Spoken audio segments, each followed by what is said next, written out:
Good morning, students. Here we will continue the story of the chapter. We are not afraid to die if we can all be together. So, till this time, we have got to know about this story that the narrator is on his sea voyage with his family of 4, and then later he started up his journey from England, and then he reached up till Africa, and then from Africa he planned to move to Australia. So then he hired two captains for his ship from there, and then he started up his journey through Indian Ocean. So then from the southern Indian Ocean he was to cross, and that is the worst part, that is the most promising area to be covered while your sea voyage. And then they had to face lot many problems while their sea voyage. So we heard about the incident, what happened while the storm was going on, and what happened, how they celebrated their Christmas, and then later what happened on 3rd January. So we left up with the incident of 3rd January when they were looking up for the island Isle Amsterdam. So they were thinking that they would not be able to reach Australia. So according to their calculation, they found that there are two small islands around hundreds of kilometers away. So they can stay there. So then that is why this term is used, pinpricks in the vast ocean. So those are too small, as in the ocean was more than 150,000 kilometers, and then that island was only 65 kilometers vast. So that is why this term is used for that islands, that is around a pin's top. Those islands were in the ocean, right? So here we'll read further. On January 4, after 36 hours of continuous pumping, we reached the last few centimeters of water. Now we had only to keep pace with the water still coming in. We could not set any sail on the main mast. Pressure on the rigging would simply pull the damaged section of the hull apart. So we hoisted the storm jib and headed for where I thought the two islands were. Mary found some corned beef and cracker biscuit, and we ate our first meal in almost 2 days. Look on to their condition. They could not have anything for last 2 days, and now what they are doing, they are just he is explaining that if he would have given more pressure on the hull of that boat, then definitely it would have damaged. So but still they were moving slowly towards that island. So now he even described that the water was still coming in, but still the water level was quite lesser now as compared to the earlier ones. Started hoisting their sail with the help of storm jib, as the hull is not in good condition. But our respite was short-lived. At 4 p.m. black clouds began building up behind us. Within the hour, the wind was back to 40 knots and the seas were getting higher. The weather continued to deteriorate throughout the night, and by dawn on January 5, our situation was again desperate. So now they, were stuck in the situation right from the Christmas evening, and now they have reached 5th morning. It's January 5th. And then what they are saying, that they, as the narrator earlier mentioned, that they could take rest. So here respite means rest, but their rest period was quite short-lived. Later, what did they do? The wind started blowing at more speed, at great speed. So the speed is 40 knots now. So now the seas even are getting higher because the timer is running, and the wave walker even is running bad in more bad condition. So I mean bad to worse. So then later what is going on January in the morning, on January 5, the situation even becomes worse, right? So now let's see what happens on January 5. When I went in to comfort the children, John asked, Daddy, are we going to die? I tried to assure him that we could make it. But Daddy, he went on, we aren't afraid of dying if we can all be together. You and Mummy, Sue and I. So now here, what happens on January 5 when he goes to his children? So now look, he says, his son asks him that are they going to die? But then the narrator, although he has doubt in his mind whether they would be saved or not, but still he gives positive feelings to his children. And then he says that if we are together, we will make something better. I could find no words with which to respond, but I left the children's cabin, determined to fight the sea with everything I had. To protect the weakened starboard side, I decided to heave to. With the undamaged port hull facing the overcoming waves, using an improvised sea anchor of heavy nylon rope and two 22-liter plastic barrels of paraffin. So now he even was confused at how to respond to his children. So then later what he did, he left from the place and then he tried to do more efforts to get out of that stormy situation, to get off that stuck situation. So now what he has done, he is thinking that he would be exchanging the sides of that boat. That is, he as we have got to know that the back side of the boat was weaker at that moment. So what he did, he thought that he would be making the front part towards the waves, so that the waves face the front part, not the back part, which is already weakened. And then he does that with the help of improvised sea anchor. What is that improvised sea anchor? That is handmade sea rope, right? A kind of rope, but which is handmade. That evening, Mary and I sat together holding hands as the motion of the ship brought more and more water in through the broken planks. We both felt the end was very near. So he was having good time with his wife. But then what did happen? They realized when more water started coming in, they realized that now they are going to die, although they were having good time together. So, but Wave Walker rode out the storm, and by the morning of January 6, with the wind easing, I tried to get a reading on the sextant.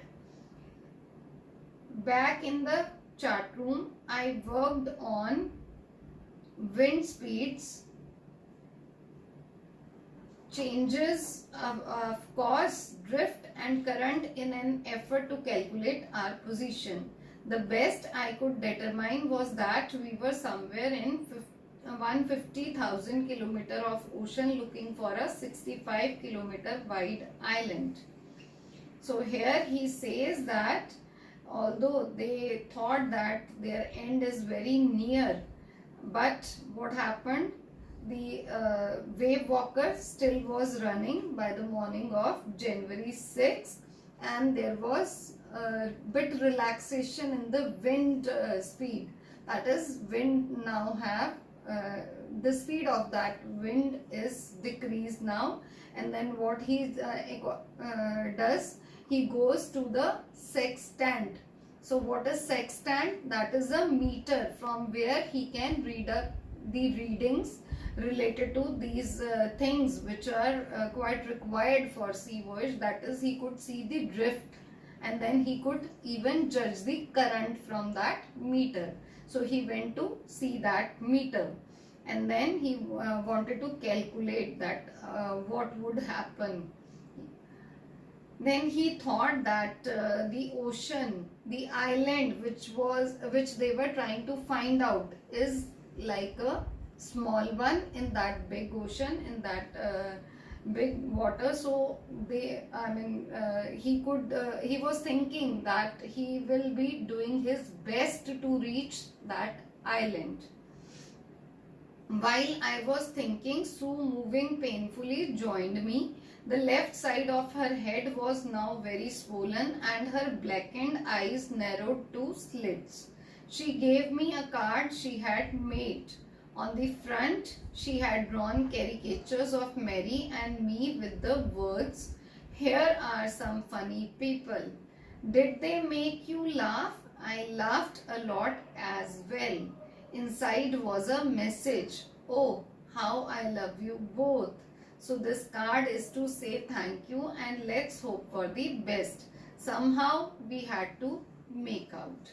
So now what happens when he moves on, he finds that Sue was facing some pain in her injury, which she didn't disclose it to her father earlier. So now he goes to her, and then what Sue does, she presents a card to him, and on that card she has drawn the cartoon characters, and then cartoon characters showing her mother and her father, and then she has even given that funny quotation in the card. And then look onto the condition, even though she was facing some pain, and then but still in that condition even she made a funny card for her parents, so that they even get relaxed and they can put their efforts more. So this was the bonding of family. We can well imagine how well they were bonded to each other.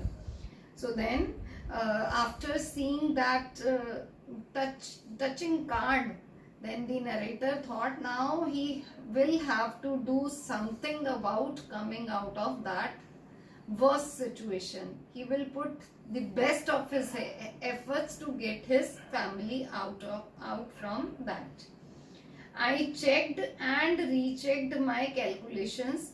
We had lost our main compass and I was using a spare which had not been corrected for magnetic variation.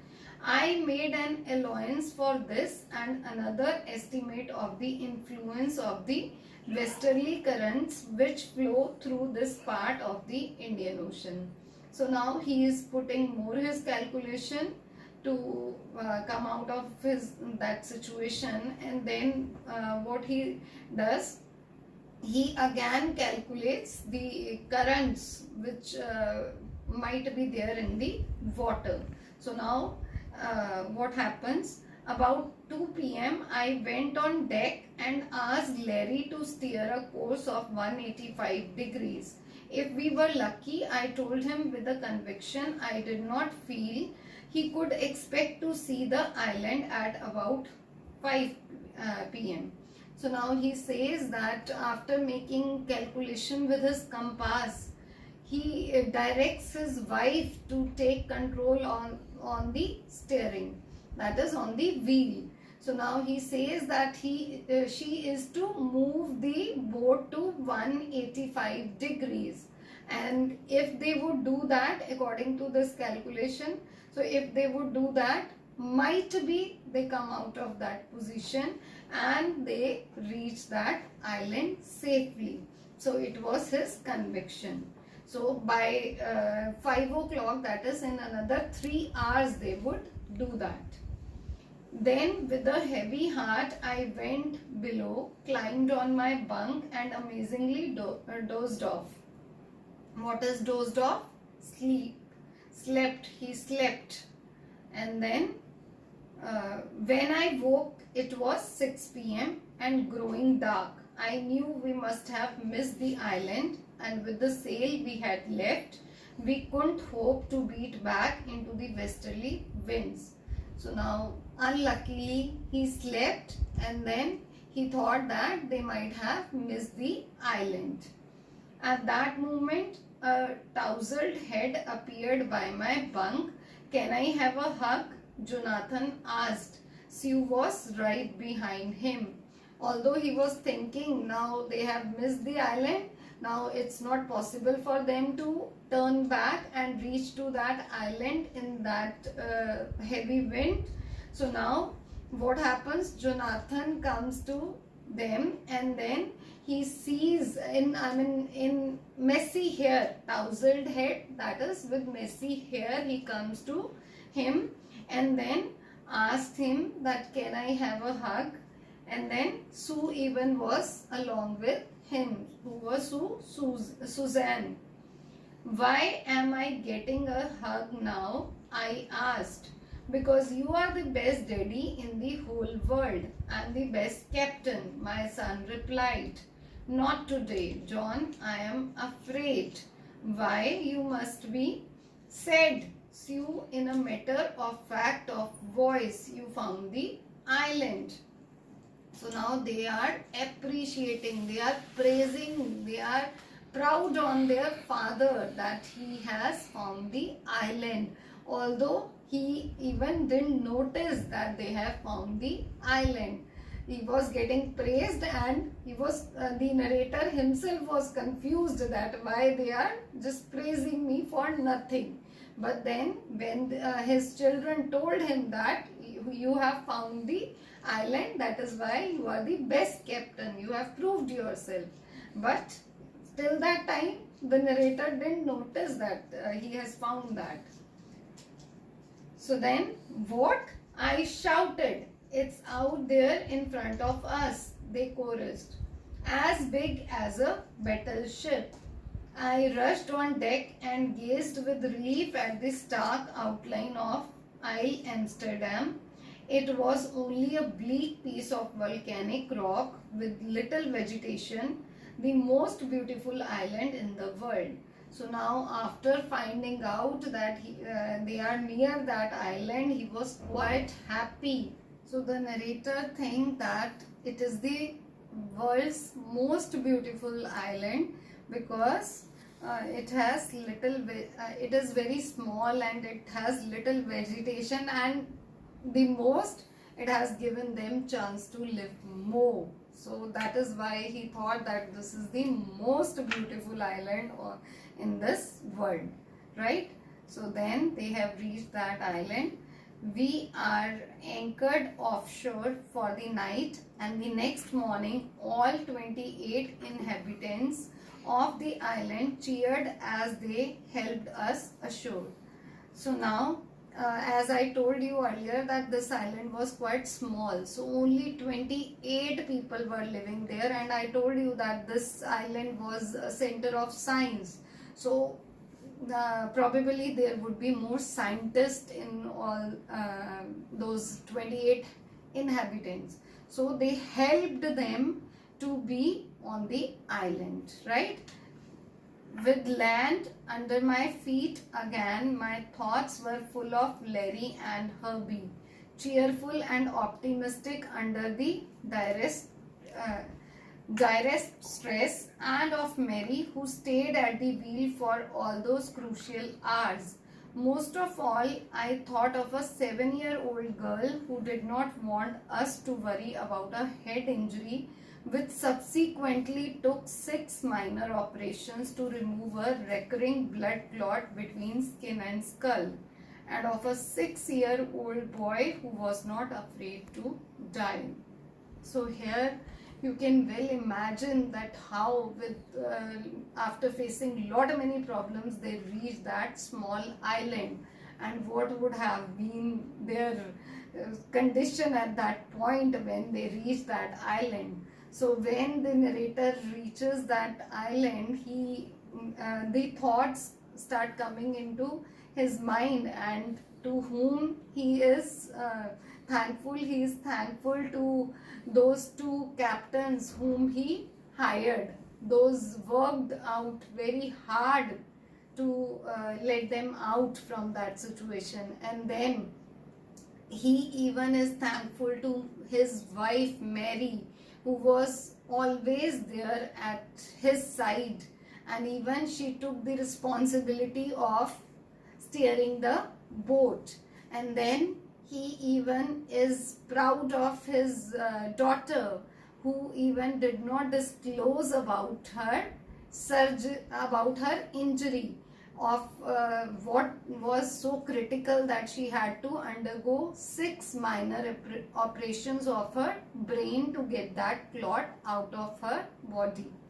And then he again is thankful and proud of his son Jonathan, who was quite supportive in the whole journey, and who made this statement that we are not afraid to die if we can all be together. So from there this story got the title, We Are Not Afraid to Die. That is the quotation of Jonathan, and he is proud and thankful to all of them. So here the story ends. Discuss the questions tomorrow. Thank you.